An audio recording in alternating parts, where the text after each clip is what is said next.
I was expecting, well, DS9, the series that came after TNG were kind of like more of an afterthought, and they're not as well written or whatever. But I'm sorry, DS9 is unmatched to TNG, and TNG is unmatched to DS9. I just love them too much. I can't rank one more than the other. But if you would have talked to me 2 days ago, guess what I would have said? All right, you ready for the shocker of this show? I would have said screw TNG. Because Season 7 had polluted my mind. I would have said DS9 is better. And even in that mindset, I would have had the awareness to look into the future as I would speak now, to know that would be that the comment of saying that screw TNG, there's DS9, baby, saying that was a temporary, superficial comment. That was completely engineered, and that thought was a manipulation of my mind by Season 7 of The Next Generation. Because Star Trek The Next Generation is an unbelievable show. And I'll tell you where I'm going with things, and then I'm going to close this out, okay? I started Season 3 of DS9, The Search, and boy, was it good. And I felt the same feeling that I used to feel after watching episodes of Next Gen, when the credits would go and the famous blue font would be fading in and out under the racing stars beneath it, and that was just great,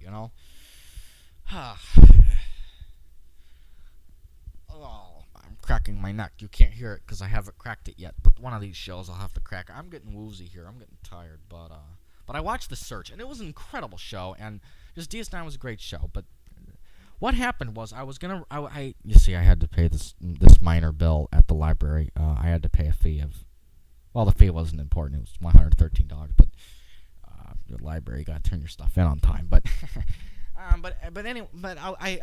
was gonna renew DS9 Season 3 because I'd had it for 2 weeks, but darn it, there was a hold put out on it. And I really don't own all that much Star Trek. I can't really afford much of anything. But I do have one season of The Next Generation. That's the only bit of Star Trek that I have in the house nowadays. And sadly enough, well, at least it's something, right? And no, I don't have Netflix. I'll see if I can steal someone's Netflix from... I'm just kidding. I don't even know how you do that. But earlier that day, I had watched one episode of The Next Generation just to kind of go, you know what? Like, enough time had passed where I was open about watching one episode of Next Gen again. And I watched it, and I friggin' loved it. And in between that, I had to pause it and go to the library and pay my fees of $113 for the materials. I forgot to turn it. And I wasn't able to renew DS9, so I was stuck with TNG season 5. And I was like, you know what? Great. I ended up watching 3 episodes of The Next Gen yesterday, and I loved them all. I'll tell you which ones I watched. I watched, let's see, the first one was, which was it? I completely forgot. What's wrong with my brain? What was the first one? I can tell you it's not Sub Rosa. I should just go get the box. Hold on, let me friggin' pause this so I can get the box. I was so ashamed to have done that. The episodes I watched was, now I don't even remember what the names were. Oh yeah, okay. The first one I watched was Hero Worship. It was the one where they find that kid in, who was in that spaceship, or in a ship that where everybody had died on it, and he was the only surviving guy, and the kid thought that it was his fault that he had made the accident happen with the ship, and he Data becomes a friend of his, and he kind of takes after Data, which was a sweet thing, which is a very sweet episode. And Hero Worship, in the episodes that I ended up watching after that, Hero Worship was the first of the 3. I remembered the optimism that I felt, and the inspiration, and just the pureness that I would feel when watching these beautiful shows. And I'm sorry for being overly poetic, but that's I don't that's my odd way of communicating that I felt what a lot of us identify with TNG for. The next one I watched was... Oh gosh, which was it? Which was it? Was it on disc 5? Was it... Oh yeah, the next one I watched after that was A Matter of Time.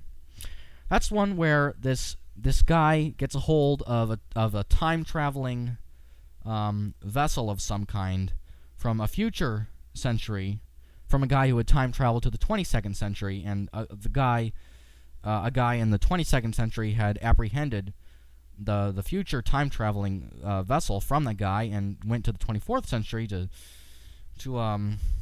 steal a bunch of tricorders and various things to invent them in the past. It was a very interesting show. I mean, all of these I could talk about, and I guess in future episodes when I get things together here, I can talk about them in a way that's structured and delve into these shows, I guess, and make notes on them and things, and play clips, and produce things a little bit more. Have some more music or sound effects and such. But for now, this is just the pilot and me rambling my butt off. And the next one I watched after that was The Masterpiece Society. And that was a great show, too. Once again, talking about doing what Star Trek did so well, talking about human nature and delving into philosophy and ideas in visiting these civilizations and these societies and seeing what their ideas are and how they relate in a dramatic story with the crew of the Next Generation and their philosophies and contrasting ideas, and it's just awesome stuff. And that was great. And not to frown upon DS9, DS9 is great. DS9 is just awesome, but it doesn't have that same storytelling of we're going out there and we're going to, well, number one, it's not a spaceship, so they're not going out there and doing things.